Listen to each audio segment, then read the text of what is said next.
Hello my friends and global audience, good evening. Welcome to today's session of English newspaper reading. तो आज का हमारा topic है Indo Australian talks on solar energy. ये आज हमारा टॉपिक है। Indo Australian talks on solar energy का मतलब होता है कि इंडिया और ऑस्ट्रेलिया की बातें सोलर एनर्जी को लेके। सोलर एनर्जी मतलब धूप से जो एनर्जी बनती है, जिसके इंस्ट्रूमेंट्स यूज़ होते हैं, तो उसके बारे में ये सब्जेक्ट है। हम आगे पढ़ते हैं। न्यू दिल्ली फरवरी 26 को ये प्रकाशित हुआ है और देखते हैं आगे क्या कहता है। At the Indo-Australian bilateral talks opening in Canberra tomorrow, the two delegations will discuss the possibilities of joint scientific research on the utilization of solar energy for generating electric power as a substitute for fossil fuels like coal and oil now in extensive use all over the world. तो इसका मतलब ये है, यहाँ ये कह रहे हैं कि इंडो-ऑस्ट्रेलियन बायलैटरल टॉक्स मतलब जो शासकीय बातें हैं, बायलैटरल मतलब शासकीय बातें जो हो रही हैं कैनबरा, ये एक जगह है ऑस्ट्रेलिया में। कल दो डेलीगेशंस पहुँचे हैं। दो डेलीगेशंस मतलब इन भारत को जो रिप्रेजेंट करते हैं और ऑस्ट्रेलिया को जो रिप्रेजेंट करते हैं, वो डिस्कस करेंगे उन पॉसिबिलिटीज़ को, मतलब उन अपॉर्चुनिटीज़ को, उस माध्यम को जिससे कि एक जॉइंट साइंटिफिक रिसर्च हो पाए, ताकि ये दोनों जो देश हैं, इंडिया और ऑस्ट्रेलिया मिलके एक साइंटिफिक रिसर्च कर पाएँ। रिसर्च किस पे? यूटिलाइजेशन मतलब यूज़ करना किसको? सोलर एनर्जी को। किस लिए? For generating electric power as a substitute. Substitute मतलब किसी चीज़ का अंतर्गत यूज़ करना। तो सोलर एनर्जी को से इलेक्ट्रिक पावर यूज़ होगी और वो सब्स्टिट्यूट की तरह यूज़ होगी। किसके लिए? फॉसिल फ्यूल्स बनाने के लिए, कोल बनाने के लिए एंड ऑयल बनाने के लिए, जो कि आजकल ज़्यादातर यूज़ होता है पूरी दुनिया में, all over now in extensive use all over the world. ये इस पैसेज का मतलब है। आगे देखते हैं। Sorry for the technical glitch. आगे देखते हैं क्या कहता है ये passage. In the wake of the current oil crisis, in the wake मतलब आजकल के माहौल में, द करंट ऑयल क्राइसिस, जो आजकल के माहौल में हम करंट ऑयल क्राइसिस देख रहे हैं, Australia has asked India to include in its delegation to these talks a top scientist well acquainted with complex technical problems involved in harnessing solar energy for industrial uses, so that a proper feasibility study can be made of what the two countries could jointly do for transforming this concept from the realm of science fiction into practical proposition. तो ये कहते हैं कि हम आजकल देख रहे हैं, क्योंकि काफ़ी लड़ाई झगड़े हो रहे हैं गल्फ़ कंट्रीज़ में भी, और पाकिस्तान का भी कोऑपरेशन नहीं है। देखिए, जो गल्फ़ कंट्रीज़ होती हैं वो ऑयल लेती हैं, और वहाँ पे आजकल क्या है, बहुत ही ज़्यादा झगड़े चल रहे हैं, अनबन है, अंतर्राष्ट्रीय मसलों पे वहाँ पे अनबन है। तो क्या हो गया है? ऑयल क्राइसिस हो गया है, क्योंकि गल्फ़ कंट्रीज से क्या आता है? ऑयल आता है। क्योंकि ऑयल क्राइसिस हो रहा है, तो ऑस्ट्रेलिया ने इंडिया से ये कहा है कि अपने डेलीगेशन में जो बातें हों उसमें टॉप साइंटिस्ट को आप इंक्लूड करिए जो कि वेल एक्वेंटेड हों। वेल एक्वेंटेड मतलब वो उन जानकारियों से पूर्ण परिचय रखते हों जो कि कॉम्प्लेक्स टेक्निकल प्रॉब्लम जो कि इन्वॉल्व करती हैं हार्नेसिंग सोलर एनर्जी। वो साइंटिस्ट जो कि पूर्ण परिचय रखते हों उन कॉम्प्लेक्स टेक्निकल प्रॉब्लम से, जो कि सोलर एनर्जी को हार्नेस मतलब उसका यूटिलाइजेशन कर सके for industrial uses, so that a proper feasibility study can be made, ताकि एक स्टडी हो सके इन दोनों कंट्रीज़ के बीच में जॉइंटली, और इस कंसेप्ट को ट्रांसफॉर्म कर दें फ्रॉम अ रीम ऑफ फिक्शन, मतलब एक साइंस फिक्शन के से इसको ट्रांसफॉर्म करके एक प्रैक्टिकल प्रोपोजिशन मतलब यूटिलाइजेशन में लाया जा सके। ये ऑस्ट्रेलिया ने कहा है कि भाई इंडिया से एक रिक्वेस्ट करिए, आप साइंटिस्ट लाइए जो कि इन बातों को, उनके टेक्निकल कॉम्प्लेक्स को बदल सकें, एक रियल कॉन्सेप्ट में, साइंटिफिक कॉन्सेप्ट से एक प्रैक्टिकल कॉन्सेप्ट में ला सकें। आगे देखते हैं। Though it is relatively easy to trap the sun seed, जबकि दाओ इट इज़ रिलेटिवली, ये बहुत ही आसान है कि हम जो सूर्य की किरण है या उसकी जो गर्मी है उसको हम आसानी से ट्रैप कर सकते हैं।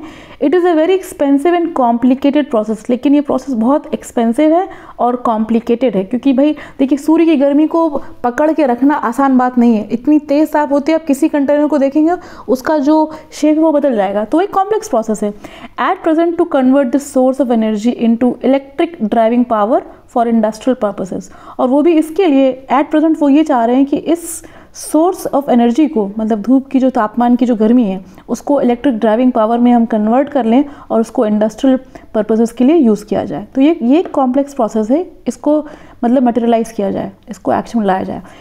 The advanced Western countries like France have built a number of experimental stations for conducting both fundamental and applied research on it, but so far none of them has been able to achieve a technical breakthrough for making this an economically viable proposition. बहुत अच्छी बात कहा है कि जो देश हैं आजकल वेस्टर्न कंट्रीज़ में, एक देश का नाम लिया उन्होंने फ्रांस, उन्होंने already number of experimental stations बना रखे हैं, मतलब उनकी वो कार्यशाला बन रखी है जिसमें वो सोलर एनर्जी के बारे में रिसर्च कर रहे हैं, और फंडामेंटल अप्लाइड रिसर्च करने के बाद भी अभी तक वो कोई ऐसी ब्रेक थ्रू टेक्निकल नहीं कर पाए हैं जिसमें भी कि उनको ये मिल सके कि वो सोलर एनर्जी को इकोनॉमिकली वाइबल, मतलब जो कि उनको सूटेबल हो, प्रोपोजिशंस में ला सकें, मतलब यूटिलाइज कर सकें। मतलब उनका रिसर्च अभी तक कोई भी आउटकम नहीं दे पाया है। इसका इस पैसेज का ये मतलब होता है, the earlier expectation of nuclear energy replacing the conventional sources of power have not yet materialised.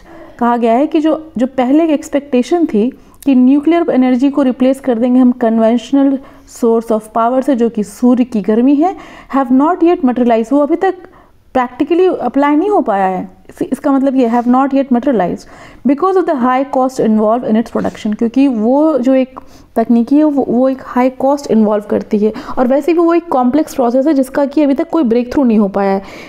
Many western scientist have however been toying with the idea of harnessing solar energy. कई विदेशी western scientist ने कोशिश करी है, toing का मतलब है कोशिश करना, मतलब कई तरीके से उस सब्जेक्ट को लेके उस पे विचार विमर्श या उसका प्रैक्टिस करना, with the idea of harnessing solar energy. उन्होंने काफ़ी कोशिशें करी, टॉइंग किया है, मतलब they have use XYZ process कि कैसे हम सोलर एनर्जी को हार्नेस कर सकते हैं for filling the gap before nuclear power becomes a relatively cheap enough to take place of fossil fuels for generating electricity. कि ये कैसे किया जाए कि एक चीपर हमें एक ऑप्शन मिल जाए ताकि जो भी रिलेटिवली चीप फॉसिल फ्यूल्स हैं उनको कन्वर्ट कर सके जनरेटिंग इलेक्ट्रिसिटी में। ये सबसे बड़ा और मेन मुद्दा इस समय यही है, बिकॉज आजकल हम देख रहे हैं इतना अनरेस्ट है टेक्नोलॉजिकल, और जो भी गवर्नमेंट और जो भी कंट्री के जो हम देखते हैं कि अपोजिशंस चल रहे हैं, चाहे वो यूक्रेन रशिया के हों, अभी हाल ही में कनाडा इंडिया का बहुत बड़ा एक मसला निकल के आया है, तो ये सब क्या करते हैं, इंटरनेशनल रिलेशंस को ब्रेक करते हैं, और जो भी प्रोडक्शंस होते हैं उनमें कहीं ना कहीं गैप लाते हैं।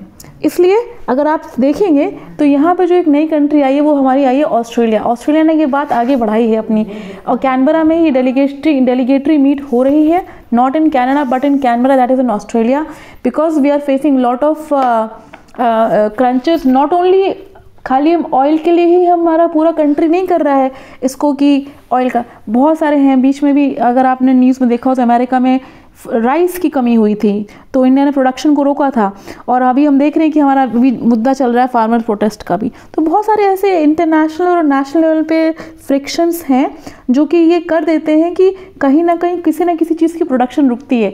जो आज हम टॉपिक पे पढ़ रहे हैं उसमें हम सोलर एनर्जी की बात कर रहे हैं, और वो एक्चुअली फोकस करता है ऑयल और फ्यूल लाइक फॉसल्स को कन्वर्ट करके एक एनर्जी बनाने में, जिसका कि अभी कॉस्ट बहुत ज़्यादा है। अगर आप देखेंगे कोई भी साइंटिफिक फैसिलिटी है वो अगर कोई भी गवर्नमेंट हो, चाहे वो फ्रांस की हो, इंडिया की हो या ऑस्ट्रेलिया की हो, पहली बात तो साइंटिफिक फैसिलिटी डिस्क्लोज नहीं करी जाती है। सेकेंडली उस पर जो एक्सपेंडिचर होता है वो हाई होता है। दो सेक्टर्स में बहुत जो गवर्नमेंट एक्सपेंड करती है वो हाई होता है। पहला होता है आर्मी, मतलब वो कंट्री अपने जल थल वायु सेना पे बहुत एक्सपेंडिचर करती है। और तीसरा होता है साइंटिफिक फैसिलिटी रिसर्च पे। तो यही ऑस्ट्रेलिया इंडिया चाहते हैं कि बैठ के बायलैटरल टॉक्स करें, अच्छे साइंटिस्ट को इन्वॉल्व करें इस एंटायर पैसेज का जो समरी है, और एक ऐसी तकनीकी को लाया जा सके जिसमें सूर्य की गर्मी से ऑयल, फॉसिल फ्यूल्स, कोल जो कि बहुत डिमांड में है उनको कन्वर्ट करके बनाया जा सके। जो इंडस्ट्रियलाइजेशन में यूज़ होता है इलेक्ट्रिसिटी उसको बनाया जा सके, और ये इसका जो कॉस्ट हो बहुत चीप हो। इसके लिए डिपेंडेबिलिटी किसी भी कंट्री पे ना हो ताकि उनके इंटरनेशनल या नेशनल रिलेशनशिप से प्रोडक्शन पे कोई इफेक्ट ना हो। तो अगर आज की आपको ये क्लास अच्छी लगी हो तो please leave a comment, let us know what we can do for you in the next vlog. Do like, subscribe and share our channel, and thank you so much for listening to us. Thank you.